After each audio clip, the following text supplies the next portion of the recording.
दिनै नैथि मंगलबार गोथार बाथौ सानाव बयखौबो बरायबाय। गायनो नागिरदों गेटआव थालिर बिफां, नेमखान्थि थाखानाय बायदियै गायबायबो गोसो होसारनानै। आलारि बाथि फोजोंगोन र' दसे उनाव नुगोन। बर'नि गुदि धोरोम आफा बोराइ बाथौ गोसारबाय अल इन्डिया रेडिअ'। बिनिखायनोथ' होदोंना दिनै भारत नाङैनो बन्द'।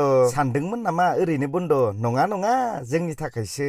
बुरिया साजायदों आलारि बाथि, अब्लासो नुगोन ना जोंखोल मोंखोल। नायदो दानिया नुबायना। हे आफा बोराइ बाथौ अरायबो नायफिनहर। इस गावखौ फट' लानांगौनो, नै नायलाय। दानो खेबालासिनोसो थागोनलां रखरा। दानो खेबगोन साबाबो दाय जागोन। नङा आरो रायजोफोर, लाबायबो मोनसे सेलफि थाथोंसै नेरसोनथि हिसाबै। जोबथ'बाय नेमखान्थिफोरा, दानिया जादों सिन्था मोनानि आदारखौ माजों जानो। खोन्थाहरदोलै कमेन्टआव मा ओंख्रि जानांगौथाय। गावसाथ' खालि ना बेदरल' जाथारो लुगैथि लुगैथिनो। उन्दुनानै दं फिसाजोआ, मेंदोंनो दहाय बेरायहैनाया। बावदोंसो, जागासिनो दंथ' मानास फेस्टिभेल, नाथाय जायाखै खेबसेबो थांनाय। र' थांगोन, सुक्रुबारावसो नुजाहैनोसै दै।